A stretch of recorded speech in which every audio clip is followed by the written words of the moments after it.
Yes, ladies and gentlemen, it's crunch time. Not the end, but the beginning of the end of what seems to have been going on for ages. Yes, the FTC versus Microsoft preliminary injunction case has now finished, and the fate of that case rests with one person.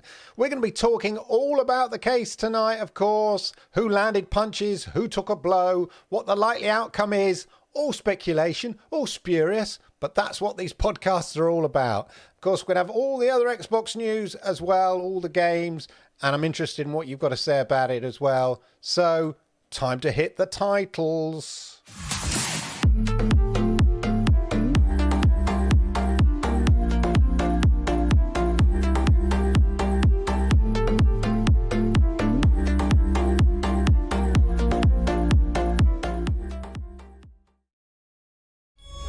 Yokoso, Yokoso, Yokoso, arigato gozaimasu, welcome to the, a bit eager there, Xbox Monday Night Chat. I hope you're good. I hope you're well. And all of that, yes, the FTC versus Microsoft deal, the case, preliminary injunction case has come to an end. And the Judge Corley, has gone off to consider all things, and probably very much enlightened by the whole gaming industry, if not surprised. That's one of the great things about this case, when I come to think about it, is there's a lot of they've sort of pulled back the curtain on the gaming industry for many people. I mean, obviously, you know, having worked on the business side of the gaming industry, a lot of it I kind of knew, but some of the numbers, kind of eye-watering, really, when we think about it, but also for the kind of casual gamer and the casual kind of, I don't know, viewer of these things that's going on. A bit of behind the curtain knowledge has been revealed in terms of the gaming industry, especially on the scale of PlayStation and Microsoft and all of that. It's big money, ladies and gentlemen. I mean, obviously, they're paying $70 billion for, Activision Blizzard. And as I kind of roughly worked out on the back of a cigarette packet last week, the amount of money that Call of Duty alone makes, because we know it makes nearly, I forget, it's kind of ridiculous amount of money for PlayStation. So what that means in terms of Activision raking it in is astronomical. I even questioned whether Microsoft were paying enough for it. Anyway, we're going to be having all of that and all the other news, of course, but we'll get to that a little bit later. Do not worry. Let's get some housekeeping out the way, ladies and gentlemen. Hey, hit the likes, because I like it, YouTube likes it, and it helps wonderful, clever, intelligent people like yourselves, perspicacious, I'd like to say, perspicacious folk like yourselves find content like this. And if you are new here, arigato gozaimasu, hit that subscribe button, toggle that notification bell, and that way you'll know when I go live with awesome content like this. Let us see, ladies and gentlemen, let us see who is early doors, as it were, in the mosh pit. I've changed things around on my screen. Got to look over there now. Let's see who's in the house early doors. Yeah, Liam is there. Good to see you, Liam. Sednar, lovely to see you. Crow Resin is there. Hey all, Purple Haze, let's go. 4 seconds to spare. That's good. I like your timing, just in time management. It's all the rage. Roger's in the house. Good to see you, and all of that. As I said, I don't know if you've been paying attention. I don't know if you've been watching, reading the tweets, reading the blog posts from other people, various people, gaming journalists and all of that. Everybody seems to have an opinion. Like anything like this, suddenly everybody is an expert on law and competition law in particular, and all of that. So it's always quite interesting. We all love to be backseat drivers, don't we? But it's worth kind of, we'll come to that later, but it's worth sort of breaking down exactly what's gone on so there's no confusion. This isn't the decision that is due We'll explain why it's due within the next, I want to say 2 weeks. Okay, there's a good reason why it's due in the next 2 weeks. But it's not the final kind of play, as it were. Although, obviously, it is probably more than likely going to have a massive say on the final FTC decision, or actually a decision by Microsoft or Activision themselves. And of course, we'll come to all of that a little bit later. Suarez is there. Yo, Suarez, what's the most surprising thing to come out in your opinion? Well, interestingly enough, the leaks and the accident, the overuse of a Sharpie rather than actually, I swear, putting a bit of paper on top of the things that needed redacting. But we'll come to it in more details. I'm going to go through it in a lot more details. But before we do that, ladies and gentlemen, let's just catch up on some of the other Xbox news. We're going to save the best to last. Let's catch up some other Xbox news, some of which is just coming in even as I kind of put the show together. So there's a new game on Game Pass today, and certainly I'm going to be playing this because this was due to come to Stadia. In fact, it did. I think it made it. It was certainly, I can't remember whether it was the cutoff period. It was very close to this sort of announcement of the closure of Stadia. What am I talking about? This Arcade Paradise slides its way onto Game Pass today, if you fancy. Basically, it's a kind of combination of a sim running, a rags to arcade riches. You run your own arcade shop, as it were, and you get to play the arcade games within the game, which is kind of cool. Plus 4-player local co-op. And then there's the kind of, you got to look after the place. You've got to make sure the place earns money, cleaning up trash, cleaning up the gum off the machines. You know who you are, you disgusting pigs. Anyway, I shall certainly be diving into that a little bit later. I'm pleasantly surprised to see that launch today on Game Pass. So if you are a Game Pass member, you can jump into Arcade Paradise because it's 35 games in one. If you're a fan of retro style arcade games and sim games all rolled into one, which reminds me, let me know which games you've been playing this week. Put it in the chat. Hey, Jack is in the house. Yeah, that was it. I couldn't remember whether it was one of the last games. Yeah. Okay, so it did actually come out. I couldn't quite remember. There are a couple of games from the developer because they announced that they would be bringing most of their catalogue eventually to Stadia. God bless you. God bless it. Yeah. Anyway, there you go. But talking of Game Pass, it is celebrate all things anime. So for all these anime fans out there, ladies and gentlemen, Game Pass is having a big focus on it this July. With games like Fuga 2, Melodies of Steel, Ni no Kuni 2, Revenant Kingdom, Prince's Edition, Hi-Fi Rush. Is that anime? It's sort of, yeah. Not traditional anime in that kind of style. And Guilty Gear. July is a celebration of all things anime on Xbox and Xbox Game Pass from now until the end of the month. Throughout July, fans can enjoy discounts across anime movies. So they're doing discounts in the store. And there is an Anime Month Game Pass game collection. So check that out. That's just a link to Game Pass, isn't it? I thought they were going to link to the actual collection there, ladies and gentlemen. There is an Anime Month Game Pass collection plus Game Pass Ultimate Perks.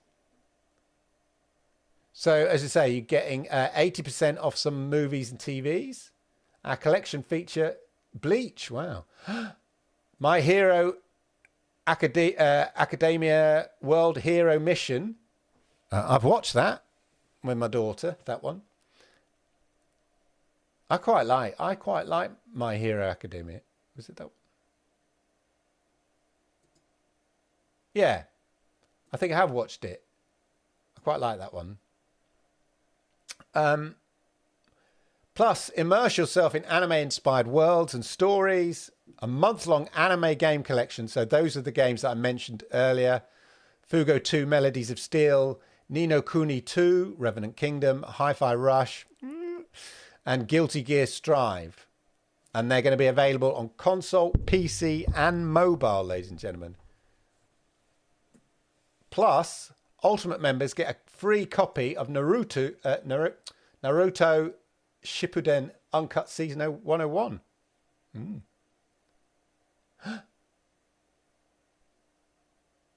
Oh, my Lord. I didn't realise this. Starting on July the 20th, get 75 days of Crunchyroll Premium for free with your Ultimate membership. Ka-ching. Right, I'm cancelling my the one that I have for my daughter now, and I'm getting the 75 days of Crunchyroll Premium. Stream the latest episodes of Jujutsu Kaisen, One Piece, and Blue Lock. Is Blue Lock the football one? Just so I'm all anime now because my daughter's massive into it. I think it's the football one. If you're into sports anime, yeah. It's a football one. My daughter started watching recently in order to try to get her boyfriend in. Since her boyfriend likes football but doesn't like anime, good way of introducing somebody to anime. Anyway, there you go. So just to let you know, ladies and gentlemen, if you're an anime fan, rejoice because there's lots of perks and stuff and games coming to Xbox Game Pass and Xbox this July. Now, talking of, the zeitgeist and things of the moment. Was it really zeitgeisty? Anyway, all the talk, of course, this big weekend, two big films, aren't there? Oppenheimer and the film that's probably going to crush the box office this week, I believe it is this weekend, Barbie. Everybody wants a piece of Barbie. Do you know what I mean? I showed the Barbie Xbox edition last week, I think. Well, here we are. And it was to do with the Forza Horizon 5. So there's you can get the Barbie cars for your Barbie fans, ladies and gentlemen, for Forza Horizon 5. Together with basically Barbie and Xbox are excited to invite fans on a fun and fashionable, inspirational ride this summer to celebrate the much anticipated release of Barbie. Okay, it's July the 21st. I thought it was this weekend because it's the holiday weekend, isn't it? Is it? Anyway, bringing Barbie's signature flair to our gaming platform, we're honouring all there is to love about this iconic role model, her persevering optimism, wide-ranging career journey, and never-ending capacity of self-discovery. Bit rude. Audiences of Barbie will follow the heroine to further... Yeah, we know that. Basically, the Forza Horizon 5 in-game content. You're getting that nice... Is that a Cadillac? Pink Cadillac? No? Corvette. Don't know my American cars. 1956 Chevrolet Corvette EV convertible. And of course, Ken, being Ken, drives in the Hummer. That's a Hummer, isn't it? Yeah. So there we go, ladies and gentlemen. I know you're all eager and keen to be testing out your pink Corvette and your Hummer. Now, knock yourself out. Enjoy, ladies and gentlemen.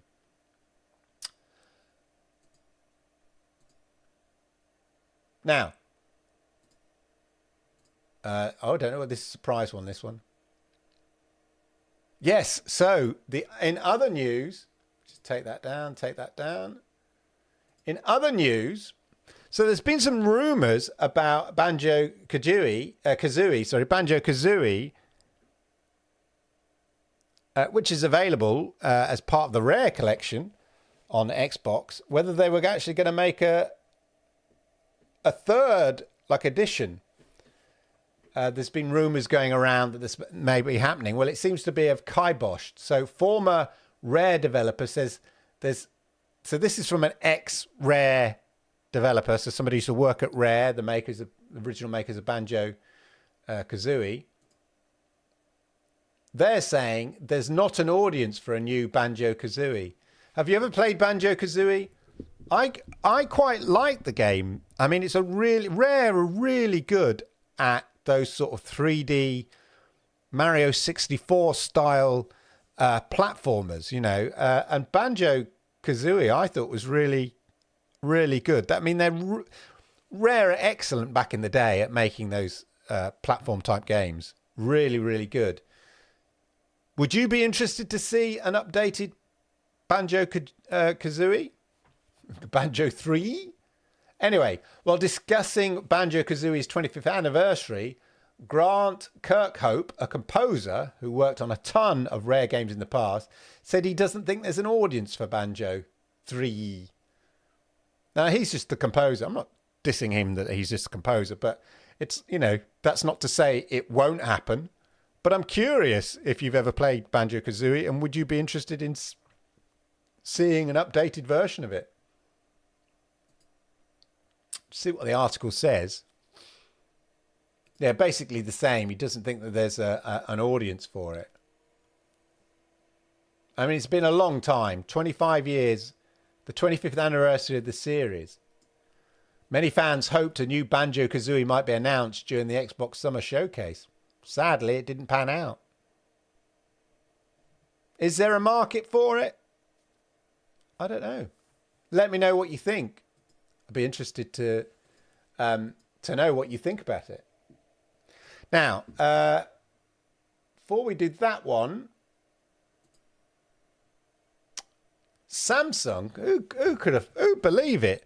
Samsung gaming TV. So obviously Samsung has a gaming hub, and it was launched with much aplomb, along with Xbox at the time as part of the marketing.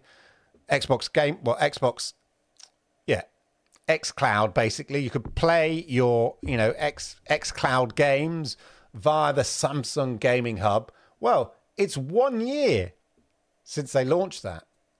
In just 1 year, we've bought over 3,000 games from 9 partners to 9 countries with no console and almost any controller.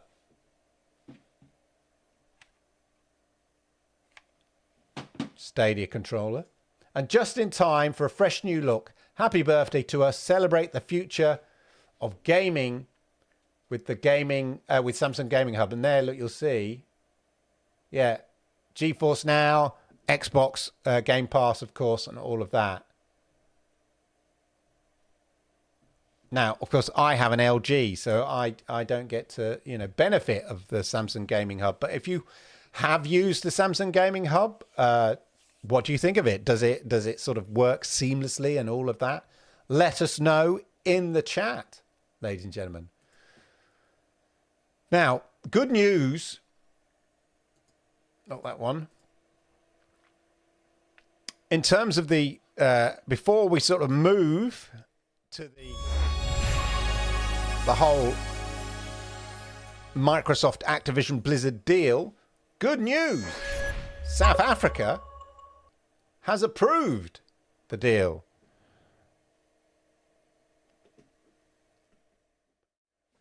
So the Competition Tribunal of South Africa here,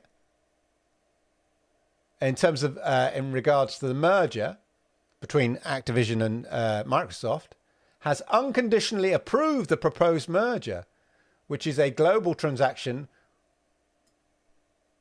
And it goes on to it. But basically, that's another one ticked off. Yeah. The only one that seems to have not approved it at the moment is the UK's Competition Market Authorities. And of course, FTC have yet to make a decision. And that's not until due until August. So on that note, why don't we break it all down so we've got the kind of facts, at hand, as it were, in terms of the whole Activision Blizzard deal and the injunction case that's been going on over the last 5 days. So, as we know, what's the basics? Microsoft is facing the Federal Trade Commission in court over its proposed acquisition of the Activision Blizzard deal for $69 billion. Now, that case began last week on the 22nd and was scheduled for 5 days. It's now done. Yeah. Now, that, as I said, that is not the end. The actual FTC's sort of decision on the Activision Blizzard deal starts August the 2nd. Okay, that's a separate legal challenge, and that's starting on August the 2nd. What this is a preliminary injunction by the FTC to prevent Microsoft from actually closing their deal ahead of their main challenge, which I said is on August the 2nd. Now, the reason for that is that under the merger deal, Microsoft and Activision have until July the 18th to close the deal, or potentially Microsoft will have to pay Activision Blizzard. Well, it's not potentially. Well, no, there is a choice. They'll have to pay Activision Blizzard $3 billion in breakup fees, or the parties will have to get together to negotiate new terms. And that's not necessarily a slam dunk. Obviously, from Microsoft's point of view, I think they are more keen to get this done. But, Activision Blizzard might go, you know what? Can't be bothered with all this anymore. And 3 billion coffers makes all the inconvenience worth it, but we'll carry on business as usual. Plus, we've pocketed $3 billion. So it's not a slam dunk that Microsoft and Activision would just go, yeah, sure, we'll just extend the closing date of the deal to, the other a bit later in August or the 1st of September so we can see what the FTC's final decision is. But the reason this is important, this particular injunction that the FTC have bought in order to prevent the deal from closing before its deadline, is if this court judge, Judge Corey, I think her name was, if she decides, no, the FTC don't have a leg to stand on, then it's going to really fundamentally weaken the FTC's main case. And the FTC may decide to drop the case.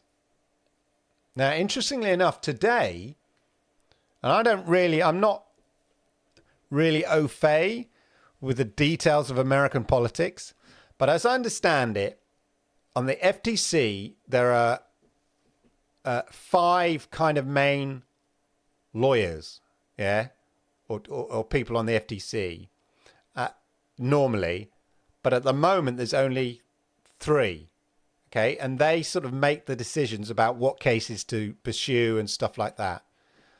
As I understand it, there is a sort of a law or an arrangement which requires President Biden to appoint 2 other people, and he has to appoint Republican-leaning folk, so there is balance. So there are existing sort of Democratic-leaning folk on the FTC at the moment, and these public bodies need to have apparently need to have a balance. And I read today that that sort of the decision was passed to nominate. I think he's made his nominations of 2 new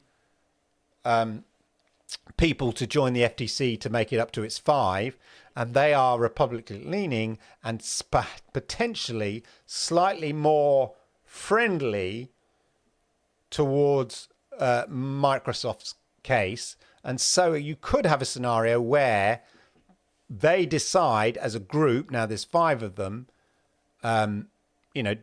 that actually will drop the case and we won't go ahead and we'll just let the Activision, the Microsoft-Activision deal just go through.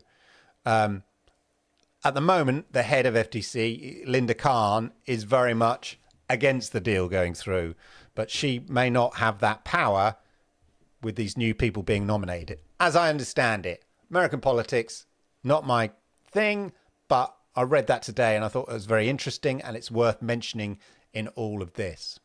So, of course, the FTC case, we had a real who's who of the gaming industry, especially Microsoft. You had the CEO, Satya Nadella. You had Phil Spencer. You had Sarah Bond. You had Jim Ryan from PlayStation. You had Dom Rigg from Dom Rigg. Anyway, from Stadia. You had all sorts there. Obviously, on the second day, we had Phil Spencer, the big one, really giving his testimony and basically explaining where Microsoft stood within the console market in their opinion. And what was revealed is the kind of very aggressive approach, according to Microsoft, that Sony takes. And, Xbox in the past claimed that they've struggled to deal with that aggressive competition, with Sony paying publishers or developers to keep games off Xbox and stuff like that, and being really aggressive. Where Xbox claim they're much more about, letting people play the games where they play, not all of the games. And that basically Xbox struggled to compete with this, according to Microsoft. He also talked about Microsoft's acquisition of Bethesda and stated under oath, of course, that Microsoft won't pull Call of Duty off PlayStation, from PlayStation. And what was interesting about this injunction is there was a lot of focus about competition in the console market arena. A lot of focus around Call of Duty in particular and exclusives, which, if you look at the UK CMA's position, that's not an issue. Yeah, that's not an issue. It was cloud gaming. And whilst cloud gaming was touched upon in this particular preliminary injunction, it didn't seem to be focused on that much. And most of the attention seemed to be around, if we really boil it down, basically Call of Duty, which we know Microsoft's case on that particular side of things is pretty strong, really. There's no intention of them pulling it. There's no incentive of them pulling it. Does it make a difference? Microsoft say no, but that's just Microsoft. But interestingly enough, Sony, equally, it was revealed, said it doesn't really move the needle in various emails and stuff like that. What was also interesting from the case is that the judge certainly did seem to lean towards Microsoft. From the reporting that I've seen, there was a point in which the FTC questioned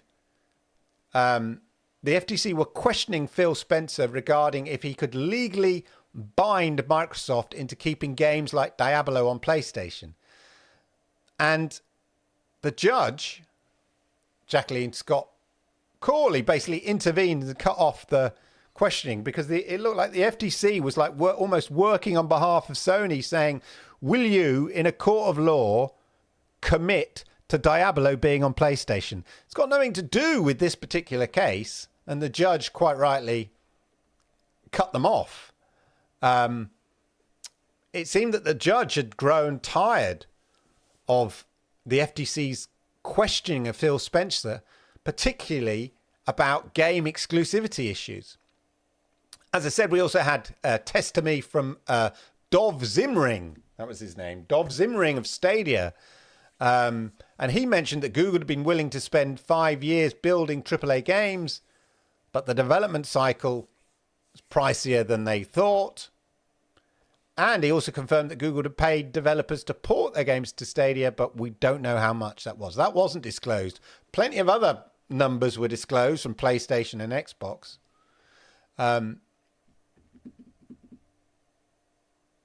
But yeah, the judge seemed to round it all off at the end, which I was quite amused by basically saying, and I thought it was very telling.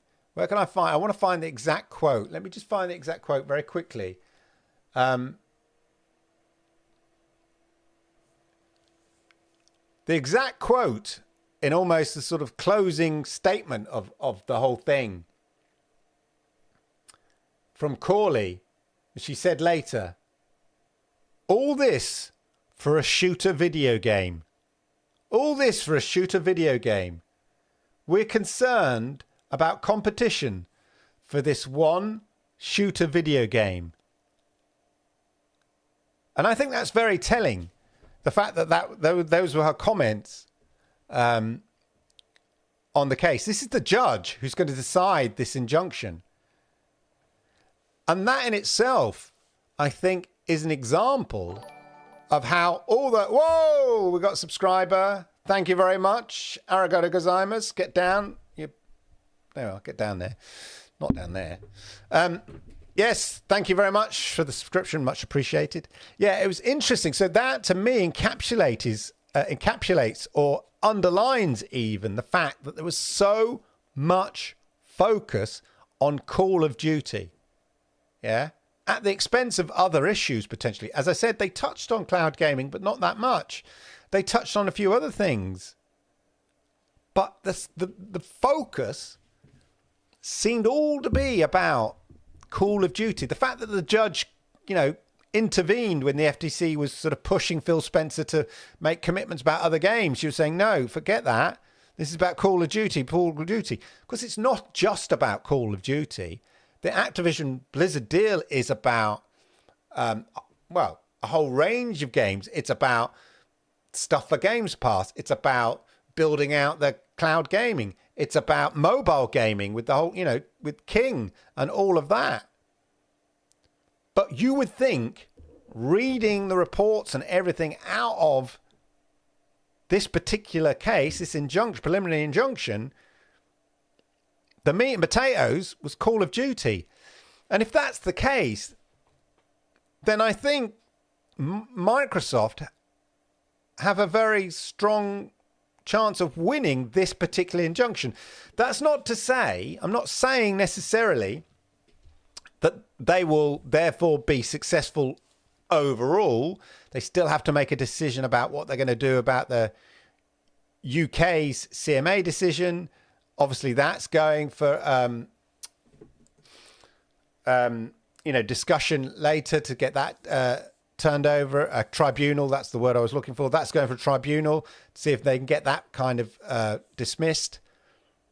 But in relation to this injunction, I think that because all the focus seemed to be, not all, most of the focus, the spotlight at least, seemed to be around Call of Duty. And you had even, from emails from Jim Ryan saying, actually it wasn't that important. I mean, publicly he was saying it was that important, but behind the scenes,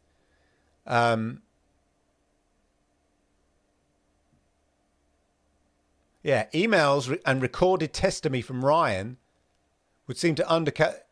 He said he did not view the exclusivity of Bethesda's Redfall or even Starfield to be anti-competitive. Additionally, Ryan said in an email to a colleague, "Will be more than okay," he said, after discussions with Phil Spencer and Activision Bobby Kotick. "I'm pretty sure we'll continue to see Call of Duty on PlayStation for many years." So that, PlayStation themselves even kind of admitted that, you know what, there's no way, they know deep down there's no way Xbox is going to take Call of Duty exclusive. So these emails and recorded testimony from Ryan basically seem to support the fact that Microsoft, you know, the Xbox would, you know, certainly not make Call of Duty exclusive because there's no incentive to, there's no business reason to, you know, as we know, I think last week that, you know, PlayStation make, was it $800,000, I think it was, something crazy like that off Call of Duty. Why would Xbox leave that money on the table? That's what I want to know. Anyway, there we go. That's, you know, there's a lot of stake. And the decision on this is going to have a bearing on the final outcome. Who has the upper hand? Let me know what your view is. And we'll come to the chat because, wow, ladies and gentlemen, can I just say, there's a load of people in the chat. Hit the likes. 14 likes, 36 people. What are we doing, ladies and gentlemen? Come on. Hit those likes, please. I'll be most appreciative anyway. But yes, who has the upper hand? That's what we want to know, ladies and gentlemen. I mean, it's like watching a tennis match. Instead of rackets and balls, it's claims and arguments. The FTC, you know, their position is Microsoft owning Activision is bad news for gamers, especially if Call of Duty becomes an Xbox exclusive. Xbox has sort of gone out of their way to say this ain't happening. PlayStation don't think it will happen. Most of the gaming industry don't think it would ever happen anyway. Microsoft have promised it won't happen. Now he said it in a court of law. But, you know, Microsoft have been saying, hold up. We just don't want to lose out to PlayStation. We're just trying to level the playing field a bit, you know. PlayStation is so far ahead in terms of the console wars, as it were. We're just trying to level things up a bit. You know, and they admitted they bought Bethesda because they were scared a game like Starfield would end up being exclusive on PlayStation. Ironically enough, there's the irony. So, anyway, let us jump in to the chat, ladies and gentlemen, see what, because there's a lot, and I don't want to miss it all out. Neil's been playing Guild Wars 2 just now. Good for you, Neil. Played Arcade Paradise on GFN. It was a great game. Loved every minute. Well, I'm definitely going to jump into it, Calm. Thanks for that. I've been playing Redfall. I'm at the end of the game. Wow, you've stuck it through. Good for you, Zero Games. Call of Duty Mobile with a backbone controller. Cool. Is it? How's it play? So, I wasn't on the mobile version. How does it play with a backbone controller? I'm not asking. I'm saying, you know, what are you having fun? I'm not asking technically how it plays.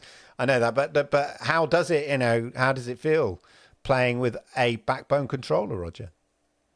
Came for the shout out, stayed for the news. I'm playing Gotham Knights Mafia Definitive Edition and Red Dead Redemption 2. What do you think, ladies and gentlemen? That reminds me. Again, put this in the chat. Make sure you all hit the likes as well.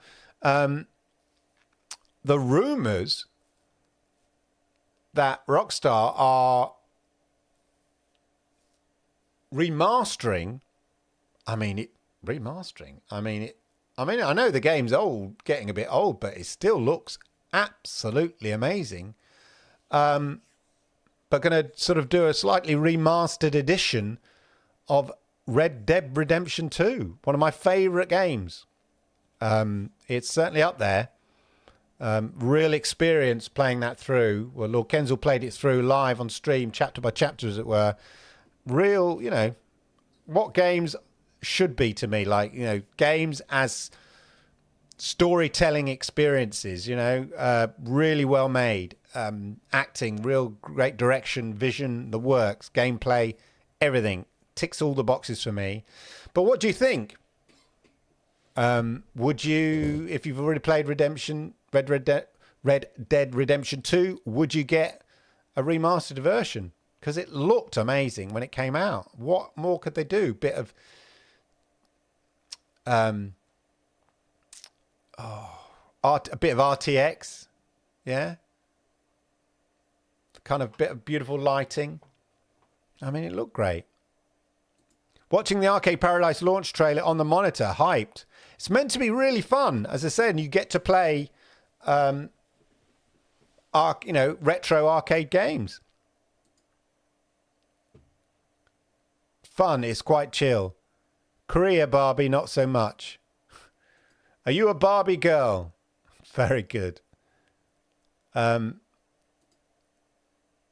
on the work performance test data point. Will download on Series when I get home. Very good. What's the criteria for getting those vehicles? I think they're just... let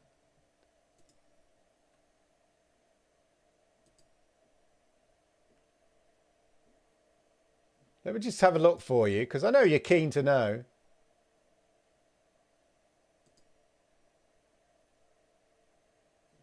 Well, can't I find the bloody thing?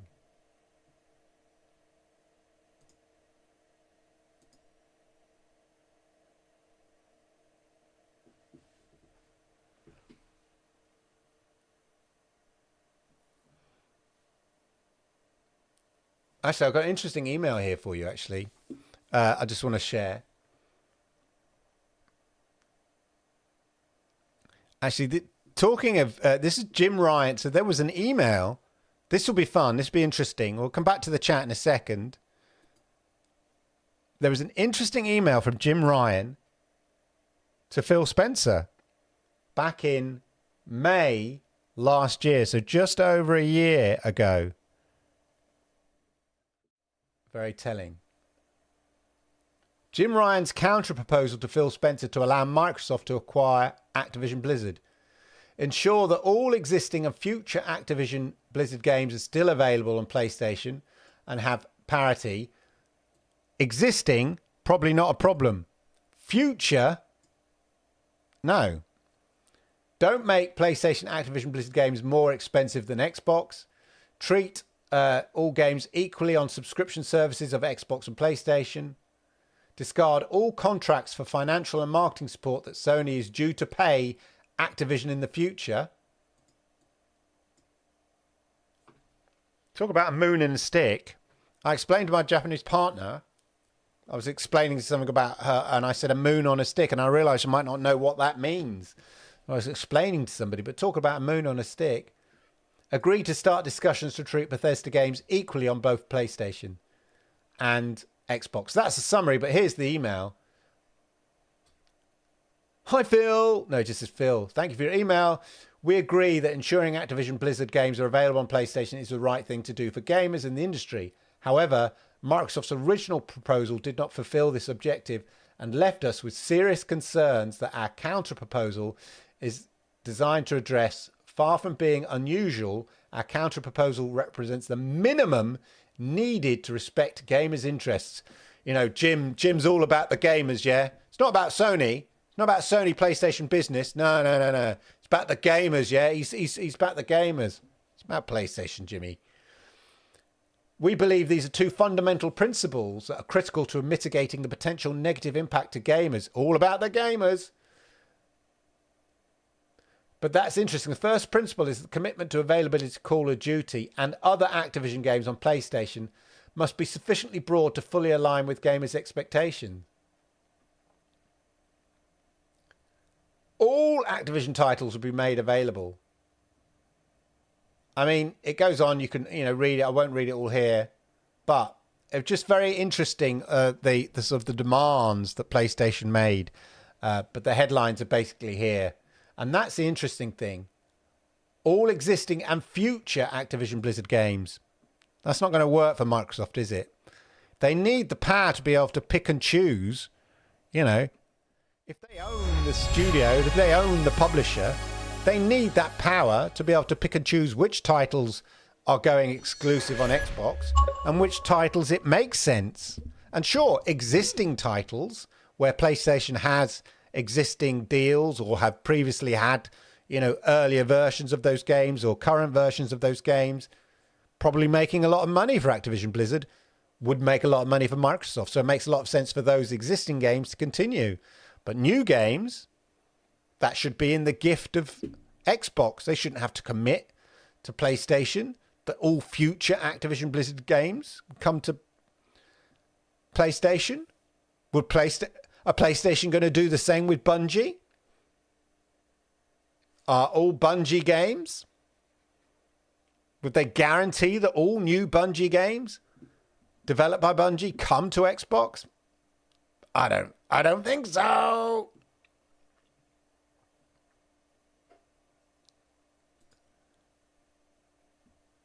Banjo-Kazooie back in the day. On the N64, yeah. The Rare games were so great. Conker's Bad Fur Day, of course. Classic. Awkward, not Korea. Yeah, Vietnam. I saw that, yeah. I wonder what... I got confused, but you did at least remind me to check out Xbox news for Korea. But yeah, it was the Vietnam ban, yeah. I mean, in fairness, South Africa did only just get electricity back on. Did they have a power cut? UK controls every first-party game. CMA's case is literally cloud. FTC are all about Sony. Yeah, that's the thing. I think the strongest argument, not saying it's the best argument, not saying the argument's going to win, but the strongest argument to block from a competition and market perspective, I think, is the CMA's argument. Arguably, I think that's the stronger case, especially in terms of the vertical. Like, not, you could say, well, look, actually, Microsoft are making all their games available on GeForce Now and Boosteroid and all these other. Yeah, they're doing that because of the competition market authorities' pressure. Great, but the issue is for the CMA, it's more than that. Microsoft own Microsoft Azure, one of the biggest cloud gaming platforms. So, they own that. They own the platform, the literal cloud platform that people can operate on.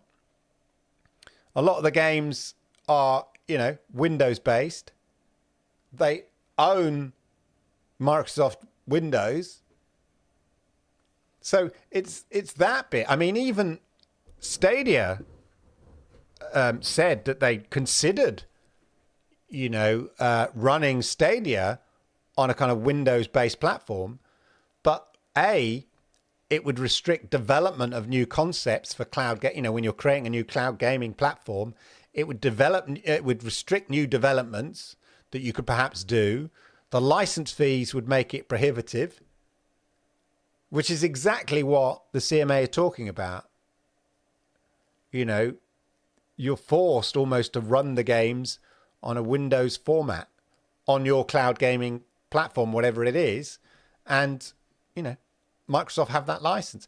That's the issue. That is the whole vertical that Microsoft have. It's not about the games. That's CMA's case. That's the CMA's case. And I think that's a stronger case to block the deal, to be honest. I'm not saying it's right or wrong, but if I had to make a choice or had to play a move in order to block it, if I was, playing devil's advocate, I would not focus on the Sony aspect of it, because Sony is so far ahead in console gaming and all of that. I don't think it's a strong argument to say somehow Sony will be damaged. Whereas a nascent business like cloud gaming, where there are still a lot of unknowns on this emerging market, I think that's the stronger argument. So, as I said, I think the injunction may not, the FTC may fail in their injunction, because I think focusing too much on Sony and Call of Duty may be detrimental, because I don't think it's strong enough. The judge answers to ponies, just play games on your PC. Yeah, exactly. Sure, because we can all afford 2,000 grand, £2,000, gaming PC. You don't need 2,000, no, but, a decent one. I think Microsoft win and we soon get Activision Blizzard games on Xbox Game Pass. Yeah, Jonas, but it's only... The win doesn't make it definitive. That's the thing. All the win does is it means that it basically gives the option for Microsoft and Activision to basically close the deal.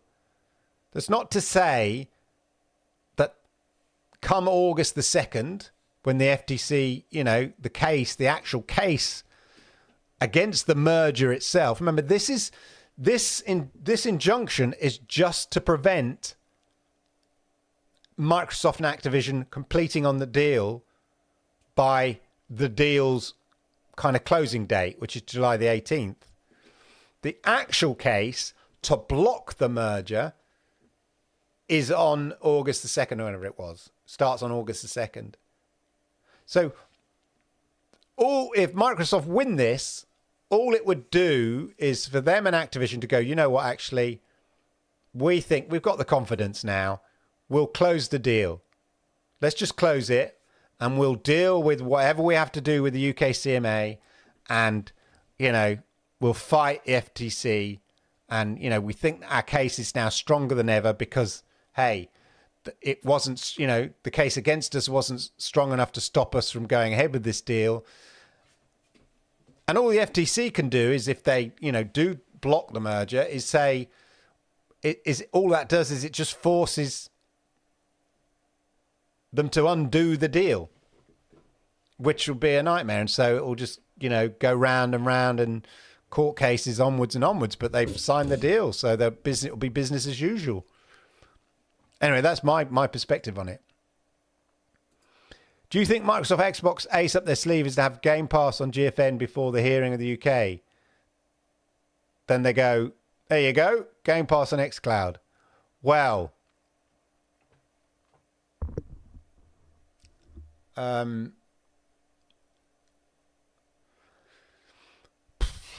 it's difficult for me to say. I don't know for sure, but how can I put this?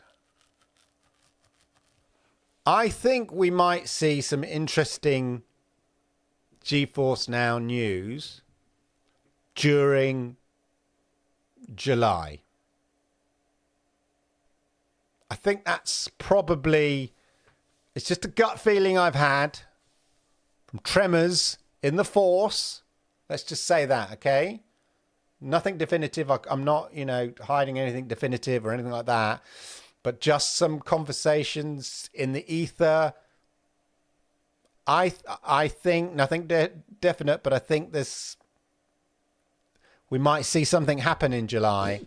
There's been a distinct sort of lack of disappointment on GeForce Now perspective since a big announcement about the Xbox PC games. And, well, we've got Grounded and Age of Empires and a couple of others. But, where's Sea of Thieves? Where's Halo? Where's all, the big ones?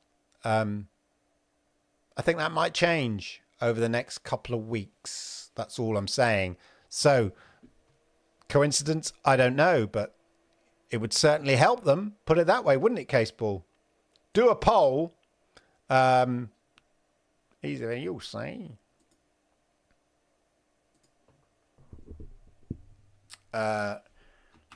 Does Microsoft win the FTC v. Microsoft injunction? Okay. I'm going to put here Microsoft FTC. Who wins? Yeah. Who wins the FTC Microsoft injection? There we are. Sorry about that. Who wins? Okay, poll coming up. Let's see what you've got to go. Ask community, indeed. It's live there. As long as Microsoft and Activision don't renegotiate, the balance is more in the regulator's favour. Too many unknowns to say to close a deal. Yeah, I think though this may give them confidence. If they win, I think it just gives them confidence to go, damn it, to hell with it. Let's publish and be damned, as it were, and we'll do with it and we'll deal with it together. I don't know. Or they just say, look, we've got another month to wait. What are the options? Walk away now, which I would say Activision would be more inclined to do than Microsoft. Like I said, they get $3 billion. So option one is to say, no, forget it. And then Microsoft to go fishing for another acquisition. 2, extend the date. Mutually agree to extend the date. Or 3, just go ahead. Them's the options, aren't they? And I think you've got to weigh them up. One could argue it's irresponsible to go ahead. But they may have the confidence they've got this in the bag and that, it's harder to undo once done. A bird in the hand is worth 9 in the bush. Feels great to play on the backbone. Good stuff. Red Dead 1 on PC. Yeah, what, like a remaster of Red... Oh, now that would be good. Remaster of Red Dead 1. No way GFN gets Starfield now. We know AMD partnering. No, that is weird. That is weird, isn't it? So for those that don't know...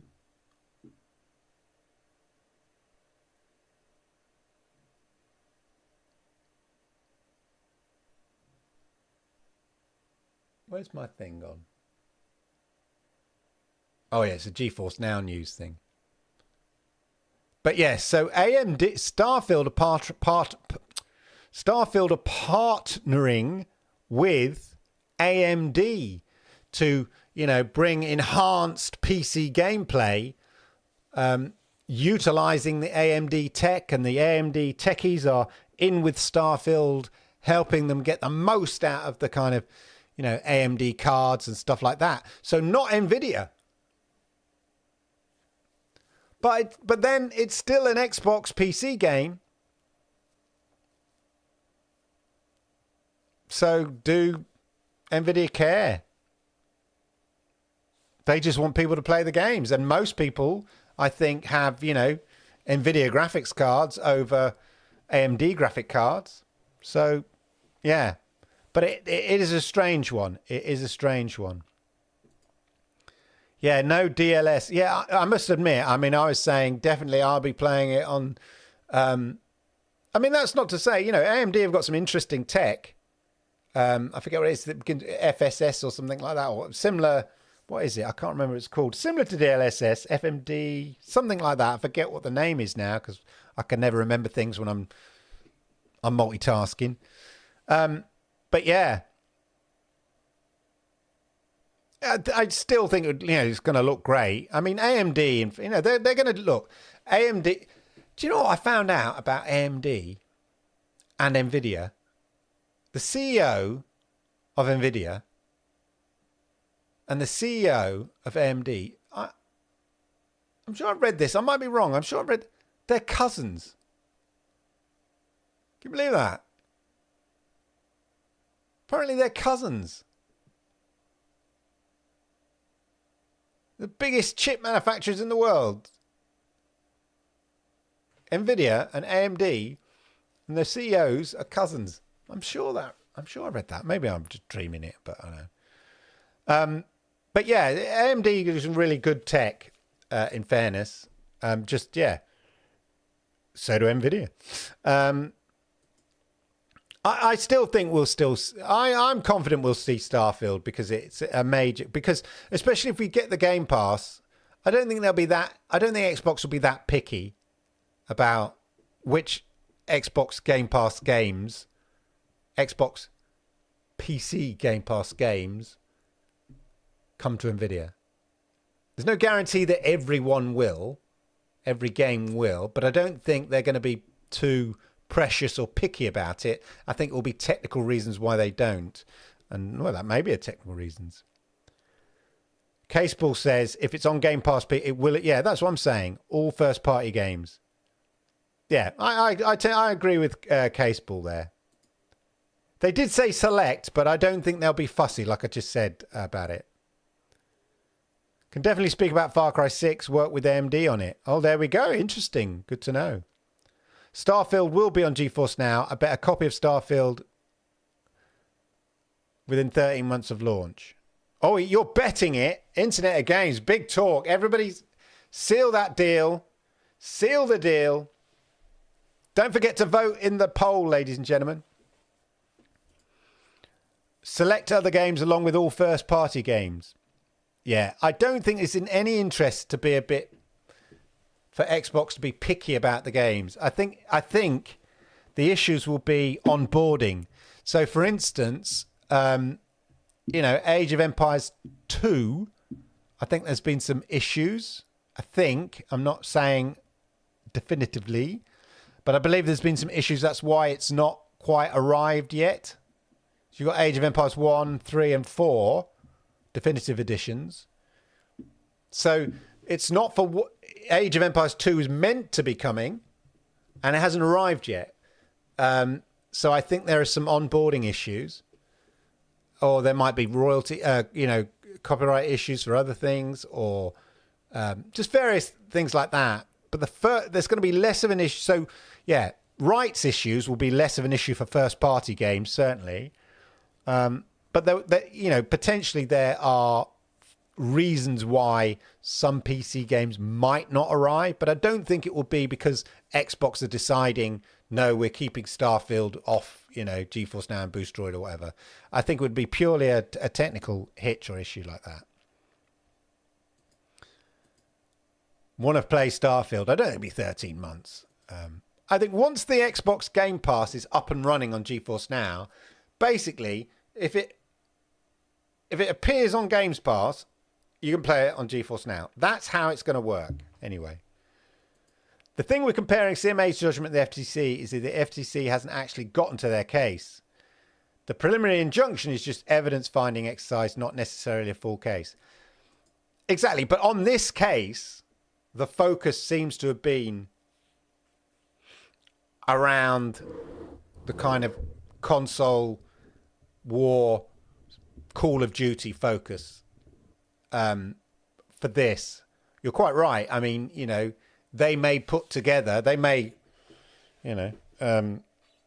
confer with this UK CMA, get their ducks in a row, find out their position, or having looked at it going, actually, that's an angle, that's a good angle. Let's focus on, because if the FTC lose the injunction, then that will tell them, that will guide them to go, you know what, that bit of the case isn't really strong enough, or we have to bolster that because we didn't win the injunction. It's indicative that that particular argument isn't strong enough. That's how that will be the takeaway. Maybe we need to focus more on the cloud aspect, like the UK CMA did. So it may force the FTC to kind of re-examine their position and their reasons for blocking the merger. It's a damn sight shorter than never. True. I'm not a gambler. I hope Starfield does come to GFN. I think it will be. Honestly, can't see Call of Duty coming to Game Pass either. Would lose too much money, surely. Yeah, I think so. That is a decision. I mean, but then again, they just have to weigh up the money lost in terms of the subscriptions gained and the marketing value. So the marketing value itself has a value. The fact that it's on Games Pass. So they just have to do the maths, don't they? Even if it's an element of lost leader, but it is a big decision to make. That is the biggest decision, I think, to make, to bring Call of Duty. I mean, that's the dream, innit? Well, a dream, but, But yeah, there is so much money at stake on that one. There is yet an undisclosed agreement between Microsoft and Nvidia, which was mentioned several times alongside the back catalogue deal. maybe a way of operating together. I still owe some dude on Twitter 400 quid for saying Stadia would last to the end of the year. Well, it did last to the end of the year. Arguably. Ended close in January. FSR, that's it, Suarez. I knew it was F. I couldn't think FMD. Getting me. FSR, thank you. And FSR2. With Xbox using AMD GPUs, please, I'm surprised there isn't more AMD over Nvidia deals. Interesting, yeah. Funny how Age of Empires 2 works on Boosteroid but not GFN. Yeah, I don't know. I mean, I don't know whether it's technical issues or something else. But there's something in the clogging up the works. Definitely. Microsoft should start playing the political card to seal the deal. Bit of a low blow, but, you know, anything to get me some cog. In Purple Haze is saying they've been playing it. And I say could be with the appointment of these other FTC members by Biden, who are more perhaps Microsoft leaning, it could change their approach to the case. I don't like the competition mergers being political. It should be based purely on the law. It's there to protect the consumer, and one could argue that there is an element of, you know, politics in protecting the consumer. But the law should be written in a well-constructed way that politics does not impact on it. But unfortunately, that's the nature of, you know, I was looking at, you know, that this announcement of all these sort of members of various public boards that Biden, you know, had to make, and how they have to be balanced politically. And it's like, in a way, surely you shouldn't really know what the... So it's a bit weird knowing what the kind of political leanings are. I mean, where it's obvious of various people, like where it's obvious, fine. But, you know, oh yeah, they will want a young conservative or a young, you know, Republican member once, or they're a funder of the Democrats or whatever. Yeah, fine. But like, where they don't really have a strong political allegiance, it shouldn't really matter, should it? But it seems to be in American politics, it becomes such a, you know, you look at the judges of the High Court, one of the main court in America. It's like, what? And then for years and years, it's been such a political bun fight, and that's not law, is it? That's something to do with law. It's politics. How can your most supreme court be so politically loaded? But that is the way, isn't it? I'm not, you know, far be it me to criticise another nation's laws coming from the UK's, but yeah, it's just a bit sad, isn't it? That's the strange thing. The thing is, big tech isn't the most popular kid on the block. Yeah, no, exactly. They, you know, because on one hand, big tech has made, you know, has bought billions, trillions into the American economy. You know, you look at it around the world with the, you know, the internet, the big companies, the arrival of the internet. It wasn't existing. I've talked about this before. It wasn't existing companies that went big. It wasn't the Exxons. It wasn't the Bell. You know, it wasn't the, I don't know, you know, the big American company when when internet came. It's brand new startups. And then now these brand new startups, Amazon, started in a bloke's garage. Apple, 2 blokes in a garage. You know, Google, 2 blokes in a woman's garage who went on to be, you know, the CEO of, the head of marketing, whatever, at Facebook. You know, they started in that Google's started in a garage. Facebook. You know, the FANG as we call it. Facebook, or Meta now, of course. It's not FANG anymore, is it? Mang. Be Mang. In fact, if you change the letters around, it should be Manga, wouldn't it? Really? Anyway, so it's Meta, Amazon, Netflix, Google.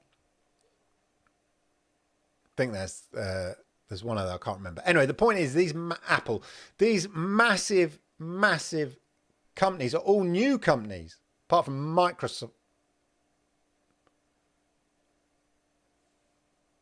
Yeah, Microsoft isn't in it. So all those companies are new mega companies. And yes, there's a kind of, we let them get too big too quick. But at the same time, they've brought in trillions and trillions and trillions of dollars to the American economy. In fact, you know, the world economy at the moment is going to the dogs.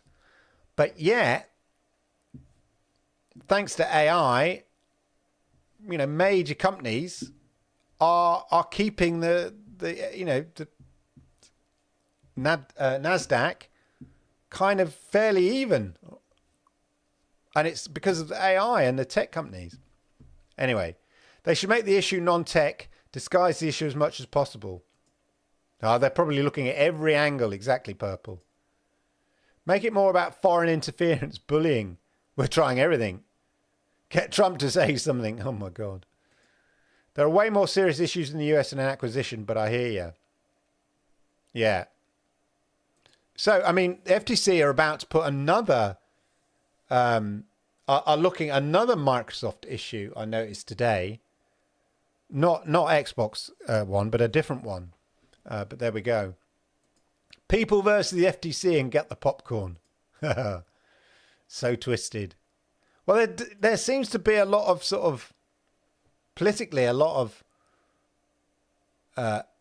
not hate, but you know, Lisa Khan, the FTC, is not particularly popular at the moment.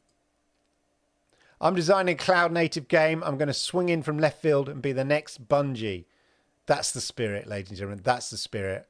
Let's have a quick look. Let's close the poll. 25 votes. End the poll. We've got Microsoft at 56% and FTC at 44%. And that's off 25 votes. So... yeah, according to you lot, Microsoft will be successful in this particular injunction, but it's not that a bigger win, I'd say, in terms of the difference. But good to know. But there you go, ladies and gentlemen. It's 11:15. Wow. What a show. We were peaking there, ladies and gentlemen. I cannot believe. Is it the thumbnail? Was it the thumbnail, ladies and gentlemen? We had incredible... number of people in today. Well, not incredible, but a pretty impressive number of people today. And I'm very, very happy about that. You have made my Monday. Have a wonderful, wonderful week. I'm sure one of these shows in the next couple of weeks is going to be big because we'll know the final decision in terms of the injunction anyway. And there will be a lot of fallout from that, whatever way it goes.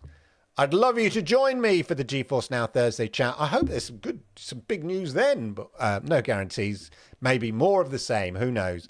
But it'd be lovely to see you. Otherwise, I'll join you same time, same same place next week. Have a wonderful one. Sayonara, Jenny!